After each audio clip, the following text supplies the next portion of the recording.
Good morning, everyone, and welcome to Activities Very for small Peaceful Living plot. with Dementia. We are proud to offer this series with funding from the Area Agency on Aging and the United Way of Tarrant County. Some of our programs are recorded and some are made available for viewing through a YouTube channel for future use. I am Martha Brown, your host for today's activities. It is my joy to bring to you Peggy Spear with the Amon Carter Museum of American Art. Today, we are looking at breakables. I don't know what that means, but I'm excited to find out. Peggy, it's all yours. All right. Thanks, Martha. Yes. So right now we have, you might have seen the billboards, you might have seen it on the news. We have an exhibition right now called Sergeant Whistler something Venetian glass. It's a very long title and I'm not giving you the full name.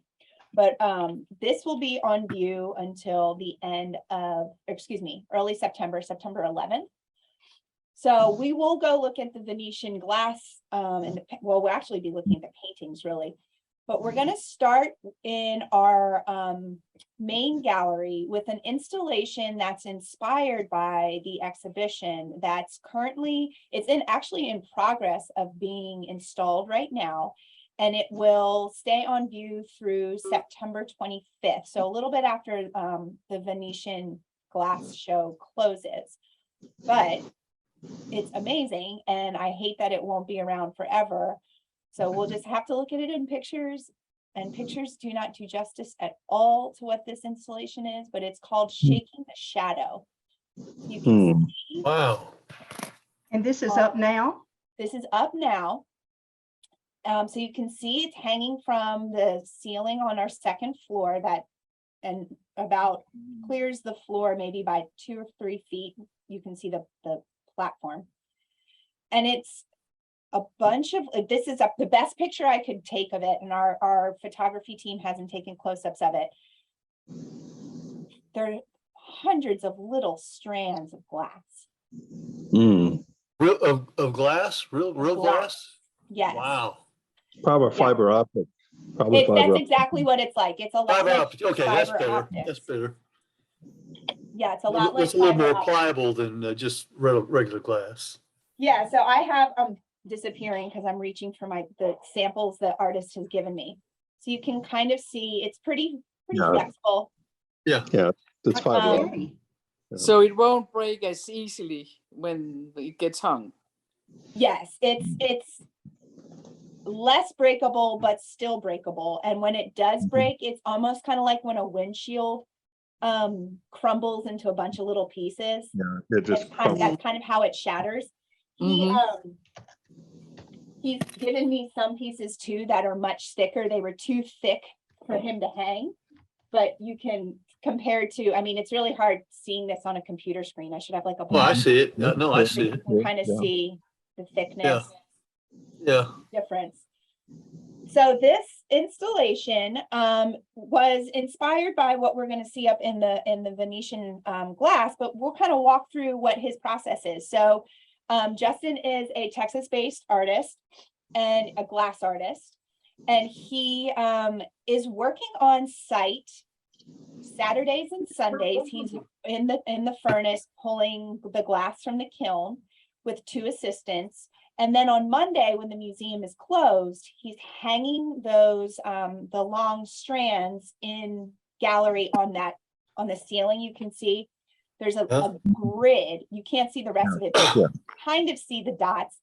It's like a big graded grid that these little strands, these long strands are hanging from. Peggy, so I have to ask, does he bend them to get them into the building?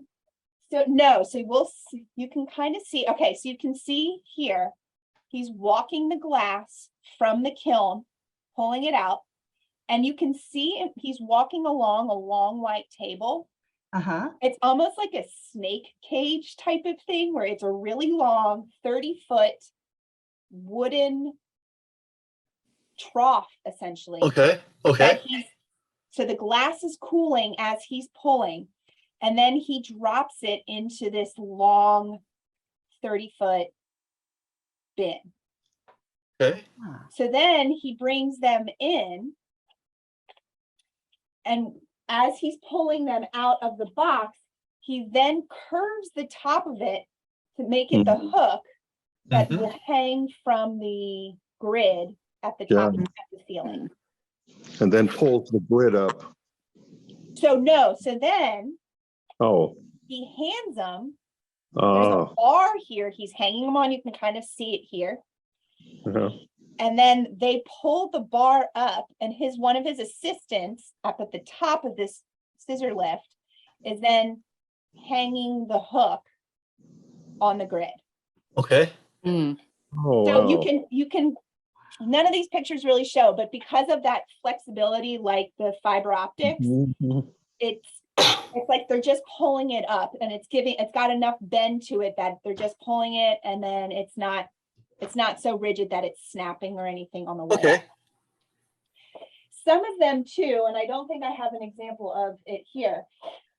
As this was one of those, things that he discovered as they were installing, to give it a little more sparkle and glitz and glam, they're melting with the blowtorch. He's melting at the bottom of some of these strands, the glass, to make it have almost like a little raindrop at the bottom, like a okay. little bulb, to then give it a little sparkle when the light hits it at different ways in different directions. Most of these strands are about 30-ish feet long. Some of them didn't quite make it to 30, so you can see some of you might be able to see it in the initial picture. No, you can't. But like, for example, here where the tip of my mouse is, that's the end of one, where it's a little shorter, you can tell, than the ones that are about to hit the Okay. platform. Okay. So he's still using, if they're not quite 30, he's still using them, but then making it have a little sparkle to it, so to speak, with that bulb at the end. So Oh, go ahead. so how much more does he have to do till it's done? Well, he's got like 3 or 4 more weekends left. He's probably half, 2/3 of the way done. This was taken this morning, so you can see the grid ends about right. You can't really see it. Okay. The grid Wow. ends about right here. Okay. wow. He will have roughly 9,000 threads hanging from this when it's completed. There will be about 300,000 feet, about 68 miles worth of glass that he's done. And he's predicted to walk about 108 miles with the pulling of the glass in and out of the kiln. So this is closed off until he's ready to show. Is that correct? No, you can see there are people in the galleries. This is in the main gallery, right? When you walk in, there are people, you're seeing it live time. And what's cool is you can't really see in this picture, but in this bottom corner of our pit or bowl area, you can see he has a whole his furnace set up. He's got fan, he's got his table. That's where he's working on the weekend. So if you were to come on the weekend, you would be able to see him pulling glass. Oh my goodness.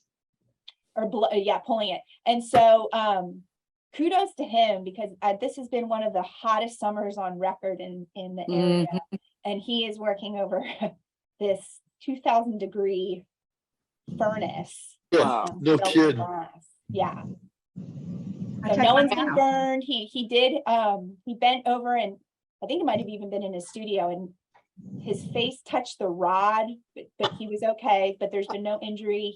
Everybody's good, and he's just chugging right along. Maybe since he's used to working in front of a 2,000-foot furnace all the time, maybe the heat doesn't bother him as much. That's right. It's cool. He's superhuman then, if that's with 100 degrees outside. Ooh wee. So anyway, yeah. The glass, it's all just the clear glass. He doesn't put any color in it at all. Absolutely, you're right. You're exactly right. So yeah, it looks like it's almost kind of white or milky here. No, it's what I'm showing you, which is still hard to tell on the screen, but it's all completely clear glass. Yeah. So Peggy, can you tell us what it looks like at nighttime? You know what? I haven't seen it at nighttime. Okay. We drop our shades. We have shades that roll down from the top of here. Yeah. At night. So then in the morning, certain UV doesn't affect the works that are impacted. So we're not seeing it. I don't think we're not lighting it up at night because it's not the glass. People can't see through the windows at night. Mhm. And we're during certain hours of the morning, we're not seeing it because all the shades are down. But Right. when you see it in person, the impulse control is very hard because you want to like take all of it almost like a ponytail and Uh-huh. Right. just clamp them all together. Wow. It looks like a rainfall. It does Yeah, look like a rainfall. it's Mm. meant to look like a waterfall was A what, waterfall, yeah, waterfall too, yeah. was what he was going for. And Wow. so, oh, go ahead. Oh, how does he transport something like this when he takes it down? Do you know? Just put it in those troughs again? You know what? I'm not sure. I have not been part of that conversation on what will happen to this when it's finished. Oh, okay. So Yeah. it's his. We are commissioning him to make this a site-specific installation, but right now there's no talk of us acquiring it or that Okay. I know of. So I'm not sure what. Oh, it breaks my heart to think that that glass would all break, but I don't know what happens after. No. Mm. Do you know when it's coming down so we could find out? September 25th. Ooh, thank Mm. you. It should be finished by August 29th because we have our that big party on the porch the weekend of September 9th or 10th, whatever that is. So the kiln and everything has to be moved for the stage. So he's plowing through to the very end. Wow. So Wow. when is October? When October was it again? Did you say? September 25th, the exhibition, this installation is slated to come down. Okay, So but when, just 1 when month. you said something October date? You said October. Date. September 9th or 10th. Oh, September 9th or 10th. Okay. I can't remember. Whatever that Saturday is the party on the porch. Yay. Okay, so this is a very modern, it's still being constructed or Yeah. installed glass piece. But that's inspired by the Venetian glass exhibition that's happening upstairs. And so it's a large exhibition that's coming to us from the Smithsonian. And there's all sorts of glass objects in the exhibition, as well as paintings and etchings and drawings from American artists who were in Venice and inspired by the life of these glass makers and lace makers too. So we are not looking at all of those objects. There's over 110 objects or something like that, but we're going to look at one focus within the museum or within the exhibition, and it's the creation of glass beads. So here we see some sample boards that are on view in the exhibition, showing different, you can see little different samples of the different types of beads that these different glass factories could make. Okay, so when just a little bit of background on glass beads, this is not a great picture. We're going to move to paintings, but glass beads were a real tourist attraction in Venice, particularly, well, in Venice. These beads were made all throughout Venice. They weren't made just on Murano, the island of Murano, where a lot of the famous glass making is happening. They were kind of sprinkled throughout Venice. In the late 1800s, glass was sort of losing some of its luster. So this making is kind of what revived the glass making interest in throughout the world, really. And these glass beads were being created for import and going to Asia, Africa, North America, and other places in Europe. And so American Indians were you can think of all the American Indian beadwork that you see on moccasins, on vests, on leggings, things like that. Bead, horse tack. Those were mostly coming from Venice. Wow. Beads, and you can't, again, this is like a terrible, but these little seed beads were coming from Venice. No wonder the Indians wanted to trade land for these things. They were probably delicate and precious, and they'd never seen anything like it. Yeah, I mean, they had not seen anything like this. Czech Republic was another glass maker too, but Venice was really the hub for it. A lot of people, viewed bead as sort of a trinket, as sort of just something small, not as an artwork in and of itself, but it really truly is. I mean, you can see some of these designs Mhm. that are happening on these beads. It took a lot of skill and a lot of patience, and they're working over flames and things like that. So, you know, Yeah. there's danger to it too. So tourists would come to Venice really interested in watching these beads being made. And so part of the factories, a lot of bead factories started then making like consortiums. So they were working efficiently and covering different grounds. But something that they could do is there was the part like we're sort of seeing with Justin, I'm going to give you a whiplash, where there was a big area where you could go watch these bead makers pull the glass from the furnace. And they were long halls that this was happening. So they had enough space to actually run that glass down. Hallways, yeah, okay. Kind of like hallways, but it was still within the glass factory. So that, Uh-huh. you know, you could watch what was going on. Mm. And they had to do this quickly before the glass cooled. So, you know, different distances meant different thicknesses. They were adding colors in. Some were really good at making these millefiori beads. That's the ones that we're seeing here. So, you know, it was very interesting for people to watch how these were made because it was not a talent many people possess. Of the workers in Venice, glass workers in Venice, half of them were bead makers. So this really was the moneymaker for Venice at the time. They're made into rods, then they're cut, then they were polished, and then they had to be strung.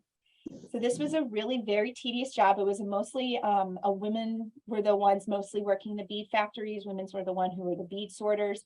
So there was a lot of inspiration for some of these artists, American artists, observing what these jobs were like. And so here, this is a John Singer Sargent portrait of a Venetian woman. And this woman was a very popular subject for him. He paints her multiple times while he's there. But she was a bead worker. And you can see she's holding several hanks of beads that have been wrapped around in her arms. Uh-huh. And so here, he was, you know, Sargent was more interested in the everyday lives of these people who were working their profession. So here she is, she's in an interior. She doesn't look like she's in a bead factory. Her job wouldn't necessitate her to be in a bead factory. But she, you know, it's a life-size portrait, kind of like we've seen with Edwin Booth, where, you know, it's life-size, 8 feet tall, long canvas. And she's just in her, you know, this is just a portrait of her in her basically going to work. It's still hard for me to believe that this is an oil painting. It looks so much like a photograph. Yeah. It's so realistic. Yeah. It just jumps out at you that how could it be oil? He's so good. Yeah, his brush strokes are very deliberate. They're very controlled. I mean, you can still see the brush strokes. Mm-hmm. So it's not that perfect trompe l'oeil style that was kind of popular during this time. Mm-hmm. But yeah, this is a very beautiful, very perfectly done, deliberately done portrait. There's no quickness to this, especially with this size. Mhm. Yes, You can see the brushstroke more in the background than you sure. can on the lady. Yeah. I mean, Yeah. that makes the lady stand out. Right, yes, it Look does. real. Yeah, you're right. The difference between the precision in her face and on her skin versus the stuccoing on the wall, Right. and the floor. It certainly draws you to her. It does. And yeah, the black background helps with such a light colored outfit. And then her foot pointing out at you. I mean, she's kind of flirting with you. She's kind of inviting you in. But you do feel that pull into the painting itself. Yeah, you can almost see her ankle. Ooh. I know. Good save, good save. But but Dawn, you're right. I mean, at the time, Yeah. the fact that she's lifting her skirt and pointing her foot out at you, that was a very deliberate choice, a very pointed statement. It was meant to be flirty. Yeah. So here we've got, and she seems proud of her work. She's holding it, she's allowing him to paint her, holding what she does as a bead worker, holding the hanks or the strings of the long thin blue glass.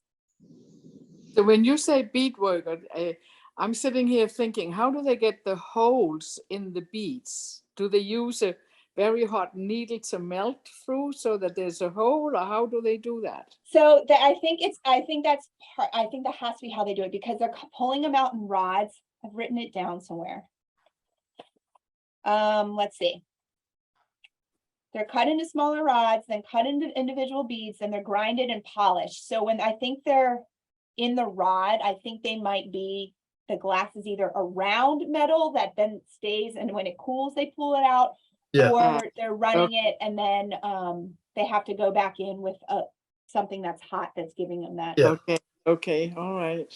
So then once the beads are polished and smooth, then they have to be strung, Yeah. which this is what we're looking at here.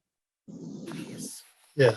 These women are in indoors, and generally you think of Venice as the canals and the bright outdoors, and you're walking outside, and here this is like a totally different painting of what Venice looked like. Yeah. Again, this is a Sargent painting. He was very interested in the bead workers. We're not seeing the same model that we saw. She's not in this one, I don't think, but you can see her in other of his paintings. And here we just see, they're indoors. You can see some light coming through, some light maybe hitting the beads that she's stringing. Yeah. And the ladies sitting in the back are stringing beads too. You can see them Yeah, holding you up. see them. yeah, Yeah. you can see. So Yeah. that would happen. That was pretty common because this was such a tedious job. These women would often congregate so they could talk to each other while they were doing whatever their task was. And so, this was in the days before radios or ear pods or, television. The social engagement was what made the work a little more enjoyable. Kind But of like it's quilting bees. Say that again? Kind of like quilting bees, where all they get together and they talk of their sewing. Same That's thing. exactly right. And so, again, these were produced in bulk, and the women were the bead workers typically. And so the beads would be sold. The women would get paid by what they were able to accomplish. So I have for example, like how many hanks of beads you can see. They would have to thread these, and how many hanks of beads they could thread. Wow. And these are tiny. I've got, tiny, tiny, tiny seed beads, which again, you can't see on this camera. And then here's some thicker beads, but they would be stringing that to then sell. And so however quickly they could work is their pay would match what they could do. That's amazing because it's pretty dark in there. There's Yeah. not light. Isn't that, I don't understand why it needs to be so dark. And so many of these bead interiors, or these interiors you're seeing of women stringing, are typically dark. Whereas the lace workers, I'm going to show you a video of our curator talking about this particular artwork. Our lace, the paintings we have in this exhibition of lace workers, they're in like bright, airy lofts. You'd think that would kind of be the same thing. None of them have loops on. There's no lanterns. It could be the too much light would make it hard for them to see the glass beads in the holes. Yeah, I don't Reflection. know. Reflect the light and make it too hard for them. Right. I mean, I don't know. Anyway, I'm gonna have to go, folks. We will All right, see. Steve. See you later, Bye, Steve. Steve. Have Bye. a good day. So what's pretty cool is that this artwork was not at the Smithsonian. It's joining the tour here at the Amon Carter. So this would be an artwork you would not have seen prior to it in this exhibition prior to us. But I'm going to play a video it's just a short 2-minute video of the curator talking about this particular artwork. Hopefully it will let me play it.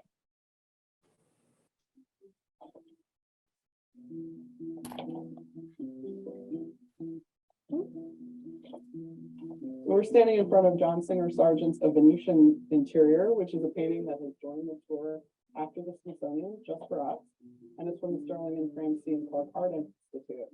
And it really shows you how Sargent is an innovator in depictions of Venice. Because when you think of Venice, you think of bright skies, you think of boats, you think of water, you think of tourists out in the bright sunshine or at sunset, experiencing all the touristic joy of Venice. But what Sargent shows you are the behind the scenes of Venice, what you could expect if you happened upon a dark alleyway or you peeked in the doors of a palazzo. And so Sargent's paintings are dark, they're mysterious, and they capture the lives of the women who were primary creators in the bead industry. So you see these women with their hands in the air. What are they doing? They're stringing necklaces of beads. Venetian glass beads were an amazing export. They were used for currency. They were used for jewelry. And here Sargent has given you a look at what the life of a Venetian bead stringer might look like. These women are in their dark robes. They're mysterious. And they're the characters that show up over and over and over again in Sargent's paintings. They're very different from the lace workers on this wall who have a nice, bright, airy, conversational, happy place where they're working. Instead, the bead workers are working in the darkness. And you can imagine that the only illumination is coming from a window. It's kind of striking its light on the beautiful reflective quality of the beads. So this is Sargent's own type of view of what Venice looked like to him.